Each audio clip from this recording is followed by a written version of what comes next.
One of my favorite things to do during the middle of a season is take a dive into my vault and start playing with some of the weapons I've decided to hoard over the last few months. Most of the time, the weapon or the weapon roll doesn't quite live up to my expectation, but other times I'm pleasantly surprised by how lethal it can actually be. Today, I wanted to share with you one underrated weapon for each weapon type that you can use in PvP. We will be going over 16 different weapon types and focusing on one weapon for each of them that are statistically underused in the current PvP meta. Now, some of you might already be using some of these weapons pretty regularly, which, if that's the case, kudos to you. But the criteria for picking these weapons was very simple for me. I used the website Destiny Tracker to check the usage rate of every single weapon and weapon type in quick play. I decided to choose weapons that had less than a 1% usage rate, meaning of all the players playing Crucible, these weapons were used less than 1% of the time. That's obviously a pretty low percentage, but to put that into context, as of me writing this video, the weapon with the highest usage rate in PvP is Fractithist at 3.12%. There are 29 other weapons below Fractithist that are still above 1%. So while the numbers for these weapons are still low, these aren't bottom of the barrel picks by any means. Let's start with scout rifles. I was very tempted to put contingency plan as my selection for scouts, but the more and more I check the database, the usage rate just keeps getting higher and higher. It's starting to gain some traction in that regard, so I'm going to go with something else instead. Just know that contingency plan is still a really good option. For scouts, I decided to go with the former seasonal exotic weapon, Symmetry.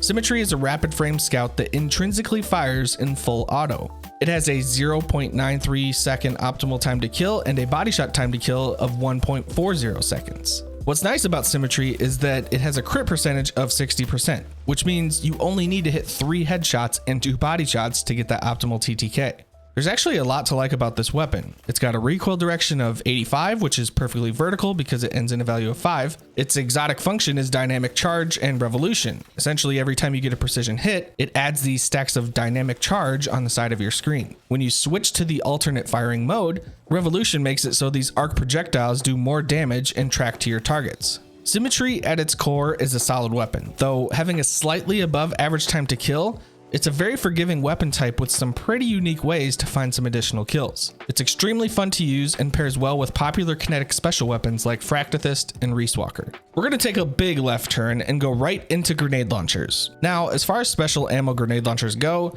they all kind of do the same thing, except for waveframes. So I decided to just go with heavy ammo grenade launchers instead. And for those, I'm going with the exotic grenade launcher, the Colony. The Colony is known for these insectoid robot grenades that basically just track to enemies on the ground and explode near them. A long time ago, this was like the heavy weapon to use in PvP. It was so unbelievably good. It has since been tuned down, obviously, but it can still be utilized in a really effective way in both 6v6 and 3v3 game modes. It can be used as a strong deterrent for specific lanes, zone points, and even preventing revives. And if you end up having more than one person running it, you can really extend that territory control even further. The only real downside is that it does take up your exotic slot, and with many exotic primary and special weapons being so popular right now, the Colony gets edged out. But if you've got a loadout where you might not need to use an exotic, like a Palindrome Eye of Soul or a Messenger Retold Tail type build, then throw on Colony. Super fun to use and really effective when used correctly. Auto rifles are next, and there were a few that I really had my sights set on.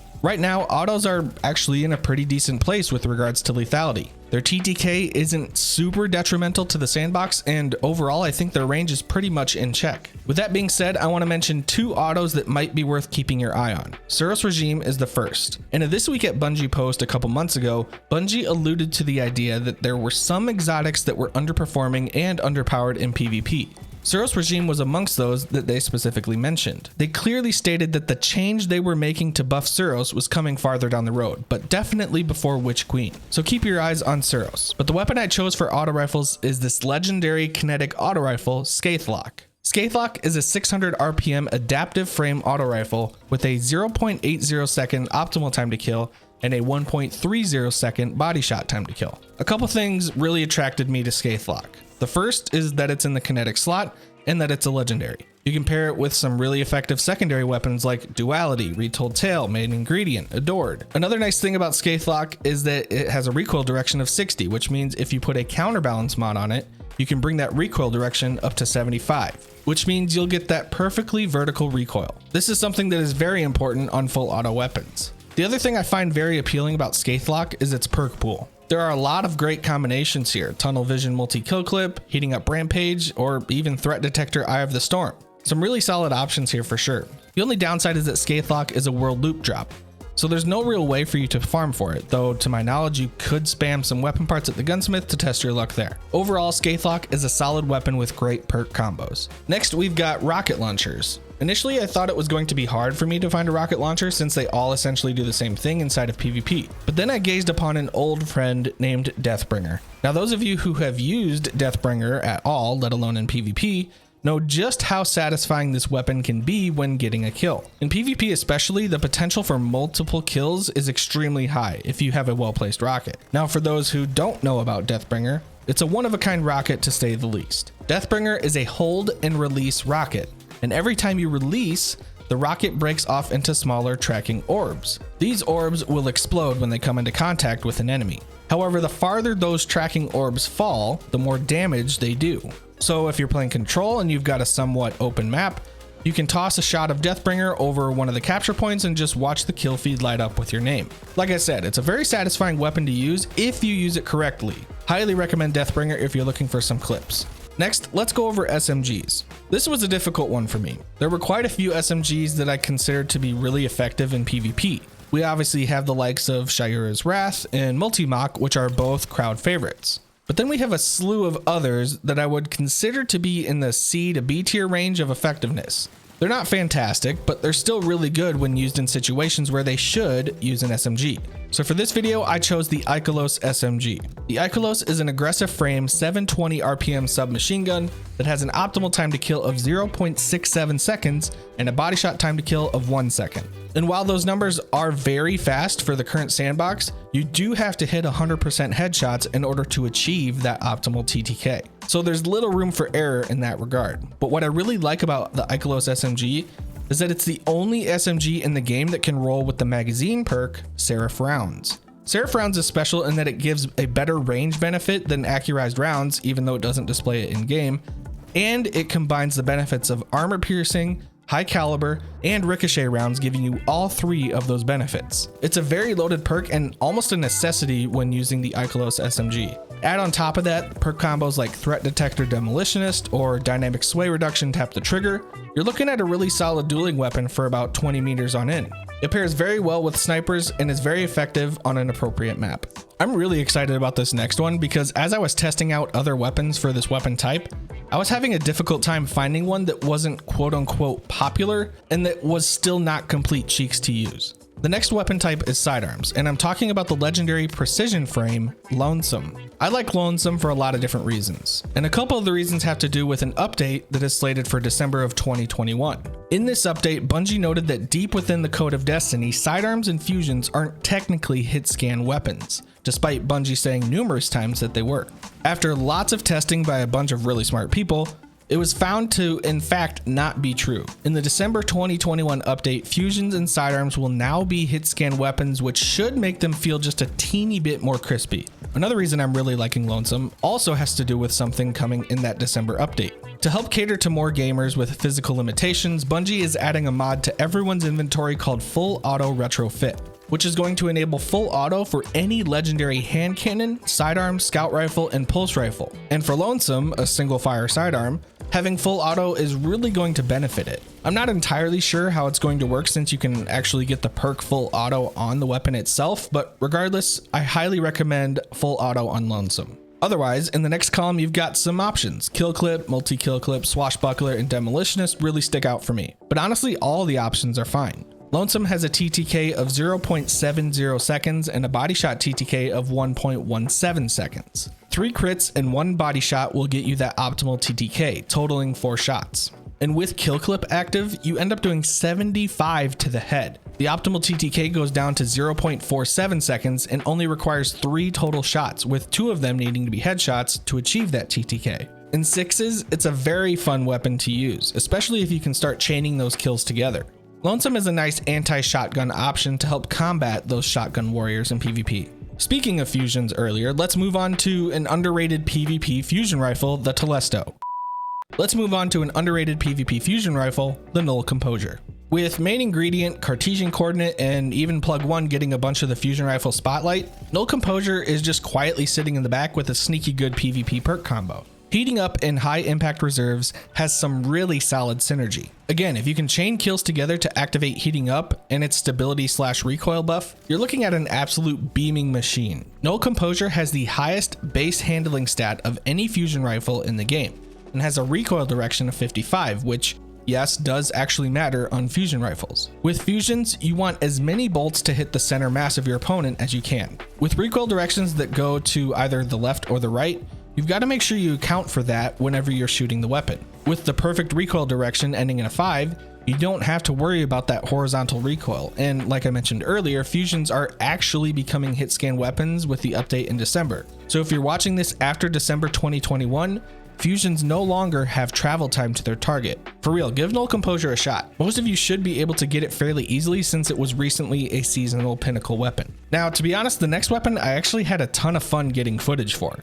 I rarely ever use this weapon, let alone use it in PvP, but it's surprisingly very fun and effective. I'm talking about the exotic heavy machine gun, Thunderlord. Clean sights combined with solid overall stats and a whopping 90 aim assist really makes this gun easy to use right out of the gate. While machine guns aren't necessarily the most efficient heavy weapon to use in PvP, it surely is one of the most fun to use in PvP. I'd really only use it in 6v6 modes, but you can certainly find success with it in 3v3 modes as well. Thunderlord's exotic trait is called lightning rounds, which states that this weapon fires faster and more accurately the longer the trigger is held. Continuous damage generates lightning strikes. So if you're familiar with how Cloud Strike works, they both kind of do the same thing. The more damage you continually do, you'll start to see lightning strikes come down on top of where you're shooting. In PvP, it takes a smidge of luck to catch a couple opposing guardians next to each other to really see that come into effect. But when it does, be ready to hit the record button. If you're willing to give your exotic slot to a heavy weapon,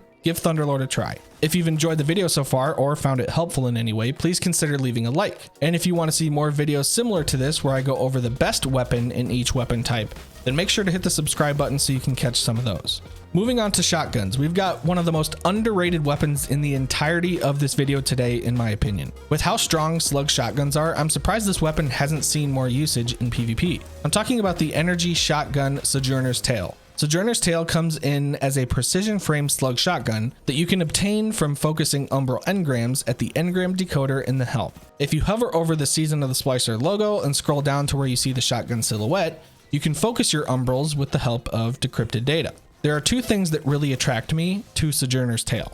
Its perk pool and that it's a legendary weapon. As of the making of this video, the two big slug shotguns in PvP are both exotic, Chaperone and Duality. And while these two are very strong in their own right, you're not able to use them with the likes of Ace of Spades, Hawkmoon, Thorn, or even Vex Mythoclast. But with Sojourners, you're opening up a much bigger bag of weapons that you can potentially use, while still getting almost identical production. So again, not only do you have the same lethality as the two exotics, you've also got the variety of other weapons to pair with it.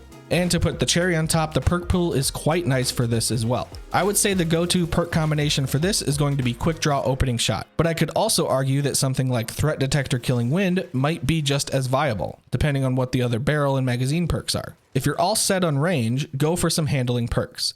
If you've got high handling barrel options, maybe go for Killing Wind or Opening Shot for that extra bump to range. Lots of solid options for this weapon, and if you're only going to get one weapon from this video, I suggest you get this one. It will be a very viable option once Chaperone gets knocked down. Pulse rifles are next, and for me, this was also a rather difficult one to choose from, because almost every pulse rifle is viable right now in PvP, albeit some more than others. However, I decided to settle upon the Iron Banner Rapid Frame Pulse Rifle Time Worn Spire. Right now, rapid frames are a pretty popular selection in PvP. Average optimal TTKs, range that can combat hand cannons, and a relatively wide option of weapons to choose from. Because of crowd favorites like Darkest Before and Grid Skipper, Time Worn Spire often gets put on the back burner.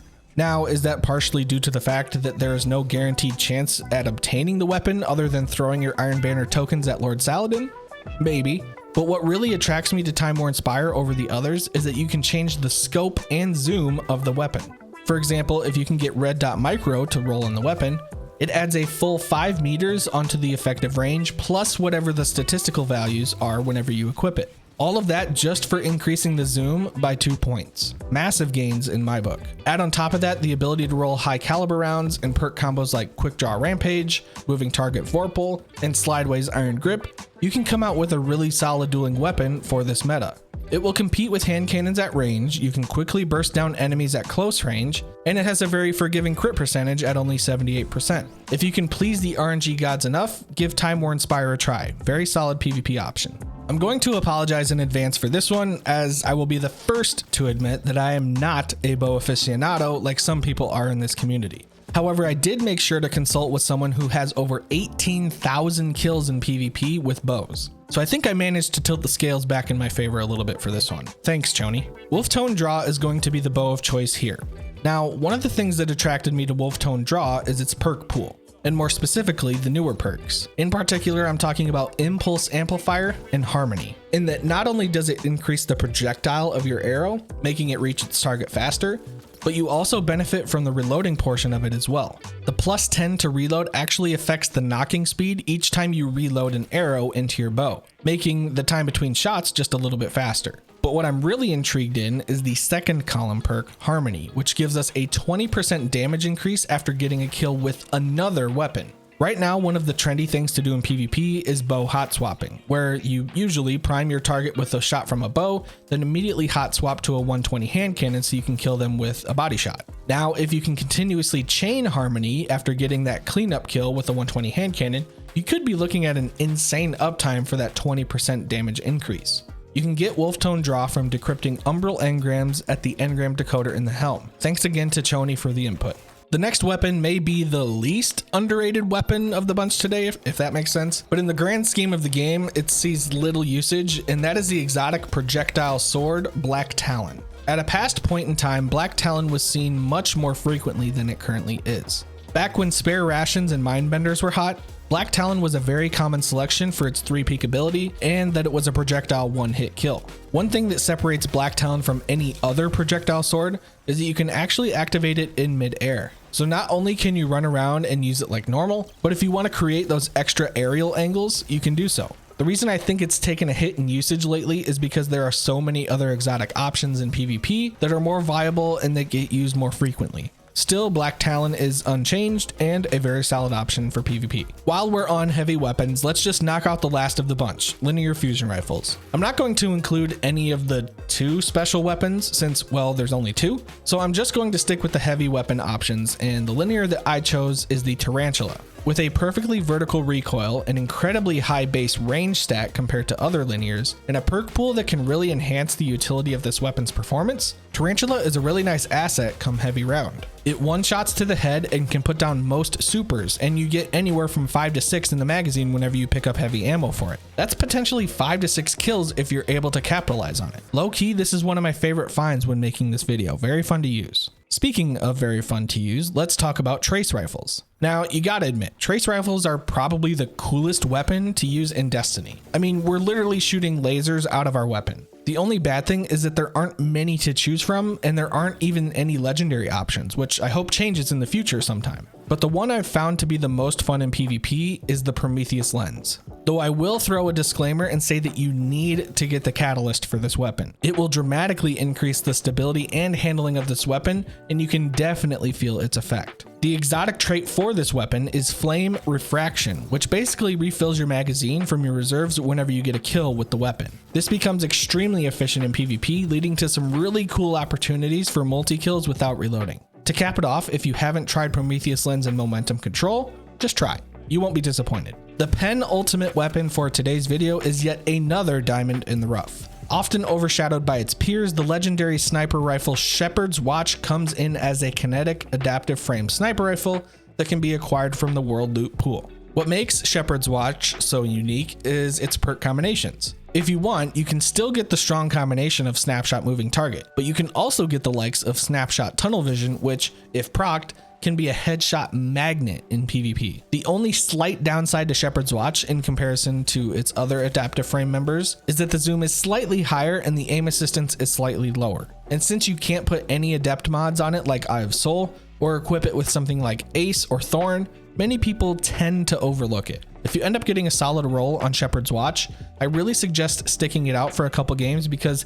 there's a lot to like about its perks and its performance. And the sight is clean. Those are pretty hard to come by sometimes. All right, we've reached the final mile marker in this video. Before I reveal the last weapon, if you found this video helpful, enjoyable, or want to support the channel in any way, please click the subscribe button. A lot of time and effort went into the creating, writing, testing, and editing of this video, so any amount of support is greatly appreciated. So last and far from the least, we've got hand cannons. Lots to choose from here, so my goal for choosing an underrated hand cannon came down to, is it good and is it fun? And one particular hand cannon came to mind when finding the answers to these questions. I'm of course talking about the other exotic hand cannon, Sunshot. Sunshot, if you didn't already know, is the only 150 hand cannon archetype in the game. When Bungie converted all 150 hand cannons to 140 hand cannons, they purposely left Sunshot as the lone survivor of the bunch. Sunshot is another one of those exotics that really benefit from having the catalyst because it also significantly increases its range and stability stat, which are arguably the two most important stats for a hand cannon. Sunshot has a slightly faster optimal time to kill than all of the other 140 hand cannons at 0.80 seconds. However, you need to hit all crits in order to achieve that feat. Another redeeming quality of Sunshot is that it has its own version of explosive rounds in the perk Sunburn, which also highlights targets that take damage from it. If you like using hand cannons in PvP, Sunshot is a very solid weapon in this meta. And although you may be giving up an exotic slot in the energy weapon slot, Sunshot more than makes up for it in both performance and fun factor. Speaking of performance, if you're looking to use this time in the season to perfect some of your PvP craft, I've got a couple videos on screen right now that should help catapult that process for you. Thanks for watching, and as always, we'll see ya.